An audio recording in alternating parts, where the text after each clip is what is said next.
মা সব বাসনগুলো মেজে দিয়েছি। হ্যাঁ হয়ে গেছে বাসন মাজা? হ্যাঁ এবার আমাকে 200 টাকা দাও। ও 200 টাকা, দাঁড়া দাঁড়া দিচ্ছি।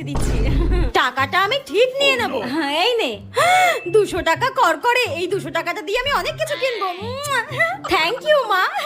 2 দিন পর লে লে লা লা লা লা। টেপি শোন না, হ্যাঁ দুধওয়ালা এসেছে, ওনাকে আজকে সারা মাসের দুধের টাকাটা দিতে হবে। হ্যাঁ তো আমি কি করব? আমার কাছে এই 500 টাকাই রয়েছে, 200 টাকা আমার কম পড়ছে, দে না মা। হ্যাঁ আমার কাছে কোথায় 200 টাকা? আমি কোথায় পাবো? নেই মানে? দুদিন আগে যে আমি তোকে বাসন মাজলি বলে 200 টাকা দিলাম, ওই টাকাটা কই গেল? দে ওটা। হ্যাঁ ওই 200 টাকাটা, ওটা তো তুমি আমাকে দিয়েছিলে মা। তাড়াতাড়ি দে, মানুষটা বাইরে দাঁড়িয়ে আছে।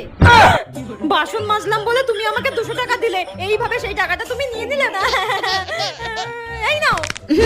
দেখলি তো এক ঢিলে 2 পাখি কিভাবে মারলাম? বাসনও মাজালাম, টাকাও নিয়ে নিলাম। ঠিক আছে আমি দুধওয়ালাকে টাকাটা দিয়ে আসি, যাই। দেখ কেমন লাগে।